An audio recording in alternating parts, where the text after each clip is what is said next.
USA को world की oldest democracy कहा जाता है, इंडिया वर्ल्ड की लार्जेस्ट डेमोक्रेसी। नेचुरल एलाय ये वर्ड यूज किया था अटल बिहारी वाजपेयी जी ने इंडिया यूएस रिलेशंस के को एक्सप्लेन करते हुए। नेचुरल एलाय मतलब कंडीशंस बदलती रहेंगी लेकिन हमें एक दूसरे की जरूरत पड़ेगी। बैरक ओबामा, उनका कहना था कि 21वीं सदी का सबसे महत्वपूर्ण रिश्ता अगर यूएस के लिए कोई है तो वो भारत के साथ है। लेकिन आज हम उसमें डिफरेंट फॉल्ट लाइंस देख रहे हैं और ये कोई अभी का इवेंट नहीं है। कई लोग सोच रहे हैं कि शायद अरविंद केजरीवाल जी की गिरफ्तारी या फिर वो कनाडा और यूएस में पन्नू निजर, शायद उसकी वजह से रिश्ते खराब हुए होंगे। नहीं, ये तो कुछ हाइलाइट्स हैं, इसके अलावा कितने सारे इवेंट्स हैं। यहां पर आप देख रहे हैं डोनाल्ड ब्लॉम को, ये जो व्यक्ति हैं, तो ही इज यूएस एम्बेसडर इन पाकिस्तान और ये विजिट करते हैं पाक ऑक्यूपाइड कश्मीर में। भारत जो यहां पर इनके एम्बेसडर हैं उनके थ्रू कम्युनिकेट कराता है यूएसए को कि दिस इज नॉट करेक्ट। पाक ऑक्यूपाइड कश्मीर भारत का क्षेत्र है, पाकिस्तान ने कब्जाया हुआ है, आपके एम्बेसडर वहां पर ऑफिशियल विजिट कर रहे हैं, भाषण दे रहे हैं। तो एक तरीके से इंडिया की टेरिटरी में अगर आप उनके एम्बेसडर वहां पर जा रहे हैं तो आपने मान लिया है कि वो कंटेस्टेड रीजन, एक्चुअली आप मान रहे हैं कि वो कंटेस्टेड है और आप यहां पर हमारे एम्बेसडर हैं, तो दिस इज नॉट करेक्ट। तो ऐसे में मिस्टर एरिक गैरेटी, मतलब जो अभी यहां पर एम्बेसडर हैं यूएस के, उनका कहना है कि नहीं इट इज नॉर्मल। G20 के टाइम पर जो यूएस के रिप्रेजेंटेटिव्स थे वो जम्मू एंड कश्मीर में भी तो गए थे इंडिया में। तो इसके ऊपर तो क्या रिप्लाई आना था, मतलब MEA spokes person will like कि ये क्या कह दिया है आपने, ये दोनों बातें बिल्कुल भी इक्वल नहीं है। तो इससे क्या शो होता है, मतलब अगर यूएस का सबसे बड़ा ऑफिसर इंडिया में ये कह रहा है कि G20 में इंडिया के थ्रू जो यूएस के रिप्रेजेंटेटिव्स हैं वो जम्मू एंड कश्मीर में भी तो गए थे, तो अगर वो पाक ऑक्यूपाइड कश्मीर में चले गए तो क्या हो गया। तो इसका मतलब है कि देयर स्ट्रेटेजी और their alignment with respect to India sovereignty, territorial integrity is not in line. लेकिन ये जो कहा गया है ना, ये ऐसे नहीं कहा गया, इसके पीछे कई सारे तार होंगे। इस वीडियो में हम हर एक डायमेंशन को ओपन करेंगे। अगर इनकी बात करूं तो मिस्टर बाइडेन के कार्यकाल में, जो अभी राष्ट्रपति हैं, 2024 में अब चुनाव है, उसके बाद नतीजे बदल सकते हैं। कुछ लोग कह रहे हैं कि ट्रंप आ सकते हैं, लेकिन बाइडेन के कार्यकाल में जो भारत में यूएस के एम्बेसडर का पद है वो ज्यादातर समय खाली रहा। ये अनयूजुअल है। अगर पुराना एम्बेसडर जाता है तो नया एम्बेसडर लगभग 6 महीने के अंदर आ जाता है, लेकिन इस बार नहीं आए। तो खुद यूएस के सीनेटर्स का कहना था कि ये भारत की बेइज्जती कर रहे हैं आप, क्योंकि अगर भारत आपके लिए इतना इंपॉर्टेंट है कि आपके secretary of state mister Antony Blinken वो कह रहे हैं कि कॉन्सिक्वेंशियल इंपॉर्टेंट है, मतलब इंडिया हमारे लिए, मतलब we can not think of our strategy in the world specially Indo Pacific, क्योंकि दुनिया का फोकस उस तरफ है विदाउट इंडिया। लेकिन आप वहां अपना एम्बेसडर भी नहीं भेज रहे, मतलब जूनियर ऑफिसर से काम चलाया जा रहा है। तो इट शोज कि कुछ तो है भाई गड़बड़, राइट। इनका ये स्टेटमेंट था। अब क्या क्या रीजंस इसमें हो सकते हैं, वैसे मैं इसका पास्ट आपको बता दूं कि जिस समय कोल्ड वॉर चल रहा था तो उस समय आपको पता है India was having alignment towards USSR. तो उस समय यूएस से अपने सबसे कद्दावर, सबसे एक्सपीरियंस्ड एम्बेसडर्स को यहां पर भेजता था। मतलब वो वाली बात हो गई कि अब क्योंकि कोल्ड वॉर एरा खत्म हो चुका है, now India is actually having a kind of balance and having strategic partnership with US से, तो मतलब रिलेशनशिप पे एफर्ट नहीं लगाना। उनको ऐसा लगता है कि भाई इंडिया को तो यूएसए की जरूरत पड़ेगी ही पड़ेगी। क्यों? चाइना का थ्रेट लूम कर रहा है उसके ऊपर और ऐसे में भाई यूएसए ही काम आएगा, ऐसा इनका मानना है। तो इस वजह से लेक्साइडल एटीट्यूड है कई सारी चीजों में। आप में से कुछ लोग सोचेंगे अगर एम्बेसडर नहीं भी है तो इससे क्या जाता है। इससे होता यह है कि इंडिया और यूएस के बीच में कितने सारे जो बायलैटरल नेगोशिएशंस होते हैं, जो समझौते होते हैं, उनको इंप्लीमेंट कराने में टाइम लगता है, अटक जाती हैं कई सारी चीजें। अगर एम्बेसडर्स होते हैं तो वो कोऑर्डिनेशन आसान हो जाता है। अब जरा स्टोरी के पीछे की एक और कहानी सुनिए, मतलब स्टोरी सुनिए। ये है एक्चुअली ग्रेन से जुड़ी हुई एग्रीमेंट ऑन एग्रीकल्चर। ये WTO का एक समझौता है, पैक्ट है। अब इसके हिसाब से जो भारत है, क्योंकि एक डेवलपिंग इकोनॉमी है, तो वो अपने कुल प्रोडक्शन का, मान लीजिए किसी एक ग्रेन की हम बात कर रहे हैं, तो उसकी कुल कीमत जो कि एक मीन मान लिया जाता है, तो उसमें केवल 10% तक ही वो सब्सिडी दे सकता है। आप कहेंगे मतलब क्या, मतलब नहीं समझ में आया। मतलब ये है कि अगर कोई 100 रुपीज़ का हमने प्रोडक्शन किया एक साल में, मान लीजिए गेहूं का प्रोडक्शन 100 रुपये का किया, तो ऐसे में उसका 10% कितना हुआ, 10 रुपये। तो भारत केवल 10 रुपये तक ही सब्सिडी दे सकता है अपने कृषि क्षेत्र को, ठीक है। ये WTO का रूल कहता है, ठीक। यूएसए का कहना है कि भारत इस लिमिट को क्रॉस कर रहा है, अपने किसानों को ज्यादा सब्सिडी दे रहा है। फूड कॉर्पोरेशन ऑफ इंडिया के थ्रू बड़ी मात्रा में MSP पर, यानी कि आपको पता है MSP पर डिबेट चल रही थी, मिनिमम सपोर्ट प्राइस, इस पर खरीदारी कर रहा है और अदर सब्सिडी दे रहा है, खाद पर सब्सिडी और आपका जो ऊर्जा स्कीम के थ्रू आपका जो इलेक्ट्रिसिटी पर सब्सिडी फॉर इरिगेशन पर्पस। तो इनका कहना है कि कुल सब्सिडी जो आपकी बैठ रही है ना, वो काफ़ी ज़्यादा बैठ रही है, 10% से काफ़ी ज़्यादा बैठ रही है। तो आप कहेंगे भाई यूएसए का क्या जाता है, भारत सरकार अपने फार्मर्स को जो भी सब्सिडी देती है वो भारत के राजस्व से ही तो देती है, वो इंडिया के टैक्स पेयर्स का मनी है, एग्रीकल्चर सेक्टर को पुश करने के लिए देती है। तो इससे यूएस को क्या प्रॉब्लम, यूएस को प्रॉब्लम ये है, उनका कहना है कि जब आप इतना प्रोडक्शन करते हैं तो उसका इम्पैक्ट जो है ग्लोबल मार्केट पर भी पड़ता है, क्योंकि उसका एक बड़ा पार्ट आप सप्लाई भी करते हैं इंटरनेशनल मार्केट में, और इंटरनेशनल मार्केट में अगर सब्सिडाइज रेट पर, मतलब आपने सब्सिडी दी किसानों को और उसके बाद जो प्रोडक्शन हुई, वो प्रोडक्शन का जो प्राइस है वो भी कम रहेगा। भाई अगर मान लो आपने इनिशियल कॉस्ट ही कम कर दी, तो फाइनल जो मार्केट में आएगा उसका तो दाम कम होगा, और कम दाम का सामान अगर इंटरनेशनल मार्केट में एक्सपोर्ट होगा तो यूएस के किसान अगर कुछ एक्सपोर्ट कर रहे हैं या अदर देशों के किसान यूरोप के कुछ एक्सपोर्ट कर रहे हैं, तो उन्हें अच्छा भाव नहीं मिल पाएगा, क्योंकि ऑलरेडी सस्ता सामान जो है भारत की तरफ से एग्रीकल्चर सेक्टर से पुश हो चुका है, ऐसा यूएसए का कहना है। हमारा इस पर जवाब देखिए क्या है। यूएसए का कहना है हमें देखो, हम तो 5% ही देते हैं सब्सिडी। हमारा कहना है कि देखो, इसमें इतना आप ओवर सिंप्लीफाई नहीं कर सकते। इंडिया का एग्रीकल्चर सेक्टर अलग है, यूएस का अलग है।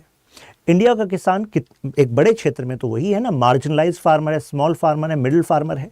हमारे यहाँ पर वो बड़े स्केल की कमर्शियल खेती तो नहीं होती जैसे कि यूएसए में होती है, कि भाई आप सिंगल इंजन का एरोप्लेन इस्तेमाल कर रहे हैं फर्टिलाइजर के लिए। तो ऐसे में अगर आपके यहाँ टोटल प्रोडक्शन ही भाई साहब 10,000 का हो रहा है और इंडिया में 1,000 का हो रहा है, तो 1,000 में से 10% 10 रुपये, हम मतलब 100 रुपये, 1,000 में से 10% हमने 100 रुपये दे दिए, और आप 10,000 का 5% भी दोगे तो भाई साहब टोटल जो अमाउंट आपने पे किया फॉर सब्सिडी वो तो हमसे कई गुना ज़्यादा कर रहे हो। और प्लस आपके यहाँ तो इंसेंटिव मिल रहा है उनको, मतलब कमर्शियल खेती हो रही है, तो इकोनॉमीज ऑफ स्केल पर अगर खेती करते हैं तो खर्चा वैसे भी कम होता है। तो हमारा तो किसान की नीड अलग है, तो you can not say that, right, you can not give that logic to India. और ऐसा ही इशू केवल इंडिया का नहीं है, ऐसा कितने सारे डेवलपिंग नेशन का है। तो इसी वजह से इंडिया लीडरशिप लेता है ग्लोबल साउथ की, जो यूएस को पसंद नहीं आता। तो एक ये भी एक बड़ा इशू है जो यूएस इसको लेकर घिराव करता रहता है हमारा। अब जैसे अभी हमें पीस क्लॉज के तहत इसमें राहत मिली कि भाई WTO इंडिया के खिलाफ और ऐसे कुछ other developing under developed Nations के खिलाफ अभी कोई एक्शन नहीं लेगा, पीस क्लॉज। हमने लगातार दबाव बनाया इंटरनेशनल जो पावर्स हैं, मेंबर नेशंस हैं, यूरोप के और यूएसए को, कि भाई you have to find a issue resolution there, मतलब आपका इसमें एक परमानेंट सेटलमेंट होना चाहिए, you can not prolong this issue, अभी आपने बस टेम्पररी किया हुआ है। तो जो अभी लास्ट WTO की मीटिंग थी, मीटिंग शुरू होते ही यूएसए ने कह दिया कि इस वाली मीटिंग में इसका कोई फैसला नहीं होगा। अब आप कहेंगे तो अच्छी बात है, हमें तो पीस क्लॉज में अभी तो चलने देते हैं ना सब्सिडी को। बात यह है कि यूएसए इसको as a tool, bargaining chip की तरह इस्तेमाल करना चाहता है। अगर ये रिजोल्यूशन जल्दी जल्दी हो जाए और डेवलपिंग अंडर डेवलप नेशंस के कृषि क्षेत्र को राहत मिल जाए कि भाई यहाँ पर बड़ी कंपनियां केस ना करें और फिर वहाँ पर वो केस जाकर प्रतिकूल यानी कि अपोजिट कोई फैसला ना आए, तो हम चाहते हैं इसके लिए ऑलरेडी लॉ बन जाए, वो जो प्रोसेस है उसको स्ट्रीमलाइन कर दें। लेकिन हो क्या रहा है, वो उसको खींचे जा रहा है। तो ये एक इशू है। अब डेमोक्रेटिक वैल्यूज, इनका कहना है कि आर्टिकल 370 आपने एब्रोगेट कर दिया। अब हमारा इंटरनल इशू है, हमने अपने कॉन्स्टिट्यूशन के प्रोविजन के हिसाब से किया है, बट उनका कहना है कि नहीं नहीं, दिस इज रॉन्ग। अभी इफ्तार पार्टी में, मतलब लास्ट वीक की बात है, यूएस एम्बेसी ने इफ्तार पार्टी करी और इफ्तार पार्टी में कश्मीरी एक्टिविस्ट्स को बुलाया। अब MHA इज लाइक कि भाई देख तो हम सब रहे हैं, राइट, और अभी कह कुछ नहीं रहे हैं, लेकिन अगर हमारे ही घर में आप ऐसे किसी कश्मीरी एक्टिविस्ट को बुलाते हैं, हमें पता लगता है कि जो भारत को तोड़ने के लिए अगर काम करता है, तो फिर क्या यहाँ और क्या वॉशिंगटन DC। तो पॉइंट इज दैट। इसके अलावा CAA को लेकर अब CAA वो भारत में ही जो माइग्रेंट यू कैन से जो इलीगल इमिग्रेंट्स हैं, for example Pakistan, Afghanistan and Bangladesh, इन 3 देशों से जो वहाँ की माइनॉरिटीज़ हैं उनको जो नेचुरलाइजेशन की कंडीशन के थ्रू सिटीजनशिप मिलती है उसकी कंडीशन को आसान किया गया। तो अब भारत सरकार का अपना लॉजिक था इसमें, हालांकि इसमें एक इनसेंसिटिवनेस ये कही गई कि इसमें रिलीजन का एंगल क्यों माना। हालांकि भारत सरकार ने कहा कि भाई वहाँ पर जो प्रोसिक्यूट होंगे वो तो वहाँ के माइनॉरिटी होंगे ना, वहाँ के मेजॉरिटी थोड़ी ना होंगे। अब इन जगहों पर अगर मुस्लिम मेजॉरिटीज़ है, हालांकि एक काउंटर लॉजिक भी था।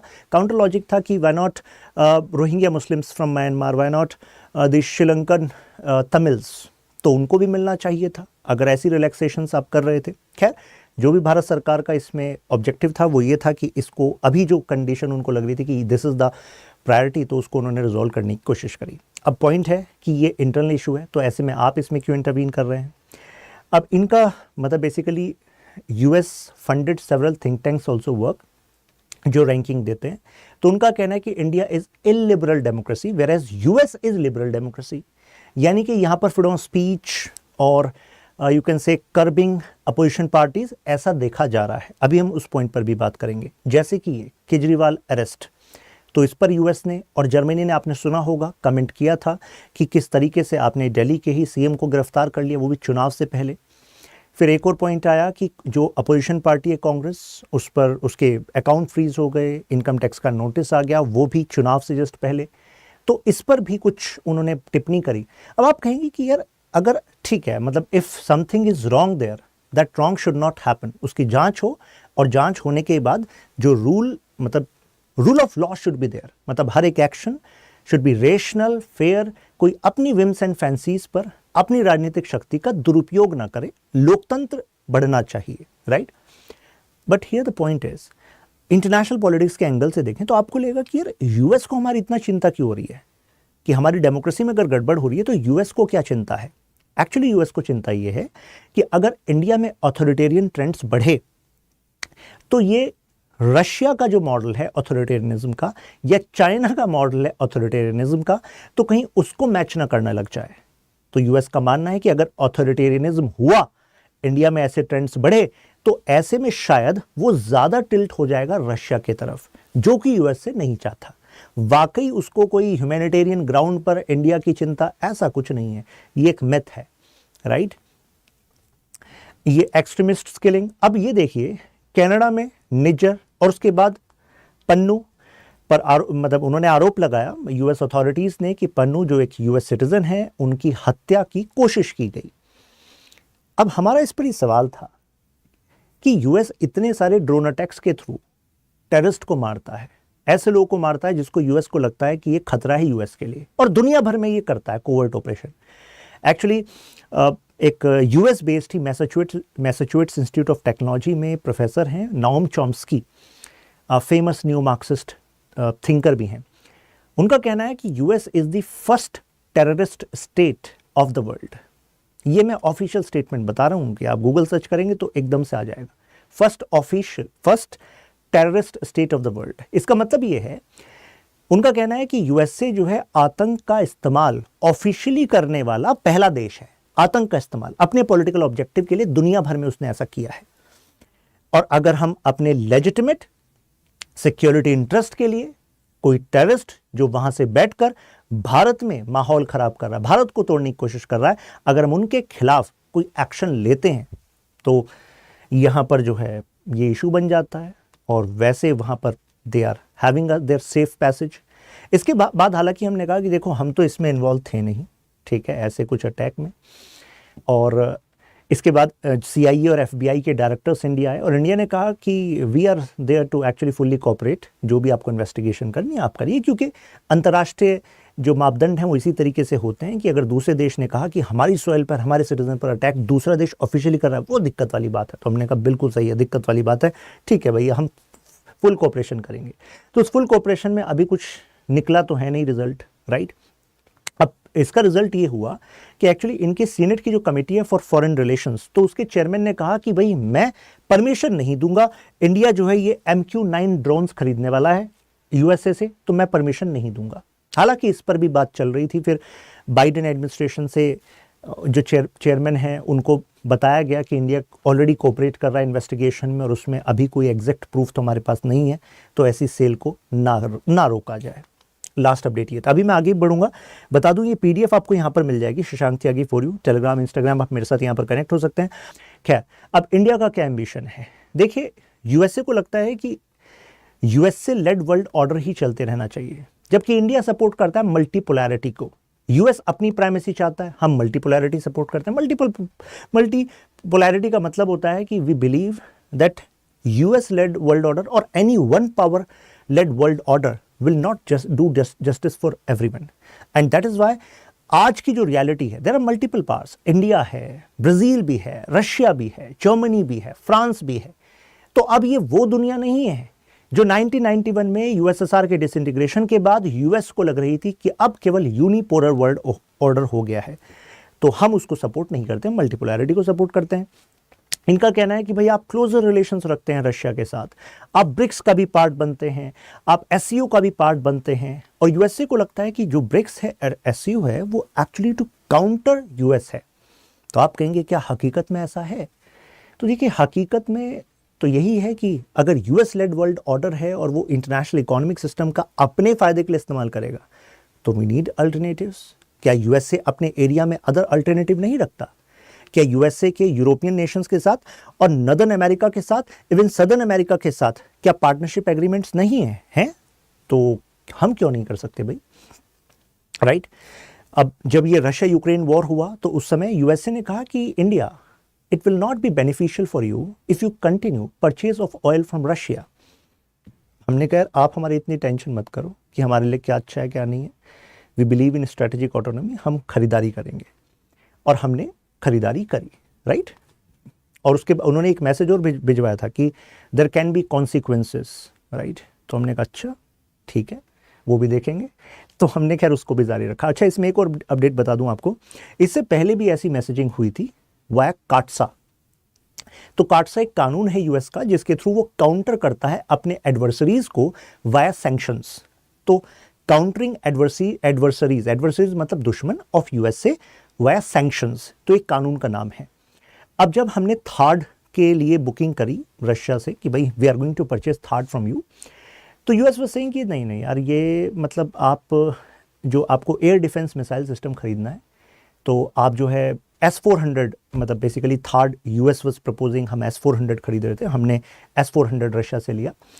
तो हमने 4 बुक करे और उसमें से डिस्पाइट दिस टर्मोइल जिसके थ्रू रशिया जा रहा है, हमारे पास 3 S-400 आ चुके हैं। तो who is reliable? Russia seems to be reliable. USA was pitching this THAAD, USA has other one as well, but हमने वो नहीं लिया। तो उस समय भी कहा गया कि सैंक्शंस लग सकते हैं क्योंकि रशिया मजबूत, तो इसमें यूएस को खतरा है, तो हमने फिर भी अपनी जारी रखी। तो इससे पता लगता है कि यूएसए कहता तो है कि आपके अगेंस्ट एक्शन ले लेंगे, बट यूएसए चेक करना चाहता है कि आप कहाँ तक नेगोशिएट कर सकते हो, आप बच करोगे, मतलब झुकोगे, या फिर अपने इंटरेस्ट को पाओगे, ठीक?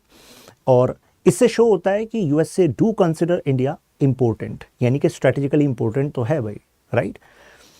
अब यूएसए के स्पेकुलेशंस इसी वजह से रॉन्ग रहे, राइट? अब यूएसए ने सपोर्ट किया, वेस्टर्न यूरोपियन नेशंस ने सपोर्ट किया कि भाई रशिया के अगेंस्ट सैंक्शन लाएंगे, यूएनएससी में रेजोल्यूशन लाएंगे। तो यूएनएससी में या यूएनजीए में सेवरल इंस्टांसेस पर इंडिया ने एब्सटेन किया टू वोट अगेंस्ट रशिया। तो ये कुछ कारण है जिसकी वजह से USA seems to be on the back foot when it comes to relations with India. अब इसके बाद ये पाकिस्तान के साथ क्लोजनेस, यहाँ पर आप देख ही रहे हैं। तो ये पाकिस्तान के जनरल ये डीओडी मिलने जाते हैं, मतलब डिपार्टमेंट ऑफ डिफेंस में भी जाते हैं, पेंटागन जाते हैं, वॉशिंगटन जाते हैं, और उसके बाद $450 मिलियन की ग्रांट्स मिलती है यूएस से पाकिस्तान को फॉर F-16 की मेंटेनेंस एंड रिफर्बिशिंग एटसेट्रा। तो जो आसिम मुनीर के साथ क्लोजनेस है, ये भी इंडिया का कंसर्न है। तो यूएस पाक की जो क्लोजनेस है, तो उसका एक कारण बताया जाता है कि अफगानिस्तान से जैसे यूएस ने अपनी फोर्सेस हटाई, तो यूएस चाहता है कि पाकिस्तान एक का जो लोकेशन है वो यूएस के एडवांटेज में रहेगा to manage anything adverse which come out of Afghanistan. तो अफगानिस्तान को अगर कंट्रोल करना है, फ्यूचर में अगर कोई प्रॉब्लम होती है तो उसमें पाकिस्तान का इस्तेमाल करना होगा। तो इस वजह से वहां पर ये पैसा, हथियार ये सप्लाई करता है। लेगेसी का डिस्ट्रस्ट है, मतलब कैसे? इससे पहले 1971 आपको याद होगा, तो उस समय यूएस ने पाकिस्तान को ही चुना था, राइट? और इस बीच वो पाकिस्तान को लगातार उन हथियारों को देता रहा और कहा ये हथियार आपके खिलाफ थोड़ा ना यूज होंगे। अच्छा, मतलब हथियार सिलेक्टिव होते हैं, राइट? तो that's why we can not completely rely on USA, right? तो अगर वो कहेगा स्ट्रेटजिक है आप, तो इस वजह से आप रशिया से बैकफुट कर लो, that we can not do. Unreliable partner है। अच्छा, अफगानिस्तान देखिए, अफगानिस्तान में $3 बिलियन से ज़्यादा इंडिया ने इन्वेस्ट किया, और जब यूएसए वहाँ से निकला तो क्या वहाँ पर कोई क्लोज कोऑपरेशन था कि what is going to happen to India's interest? It was not just about $3 billion, it was about, हमारे लिए तो स्ट्रेटेजिकली इंपॉर्टेंट है अफगानिस्तान। हमने छाबार पर इन्वेस्ट किया ईरान में, और we were focusing on this fact कि यार पाकिस्तान बीच में ट्रबल है, तापी बन नहीं पाएगी, Turkmenistan Afghanistan Pakistan India pipeline, तो हम ईरान के थ्रू अफगानिस्तान, अफगानिस्तान के थ्रू तुर्कमेनिस्तान और उससे सेंट्रल एशिया की मार्केट, एनर्जी, उसको टैप करेंगे, ट्रेड बढ़ाएंगे। लेकिन अफगानिस्तान से वो तब हो सकता था जब वहाँ डेमोक्रेटिक गवर्नमेंट होती। अब वहाँ आपने तालिबान को काबिज करा दिया, इमीडिएटली आप चले गए, तो ऐसे में इंडिया के साथ क्या? तो इंडिया की पॉलिसी का तो आपने कोई कंसर्न किया नहीं, ये भी एक फैक्ट है। और वहाँ पर चाइना वाज लूमिंग, मतलब चाइना यूएस का जो जियो सर्वे है उसी को कोट करके, मतलब $3 ट्रिलियन के आसपास का उस टाइम कोट किया था जब ये डिबैकल हुआ था, जब तालिबान ने काबुल को कब्जा लिया था, कि $3 ट्रिलियन के आसपास के मिनरल रिजर्व्स हैं, तो वो न्यूज़ में आ रहे थे। And China wants to tap it, और चाइना को लगता है अरे पाकिस्तान ने ही तो बनवाया है तालिबान को, और तालिबान हो गया अफगानिस्तान में काबिज, तो पाकिस्तान काम आएगा। तो ये fear of Taliban is always there, कि मतलब तालिबान कैसे आगे काम करेगा, इंडिया के लिए नेगेटिव ना हो जाए।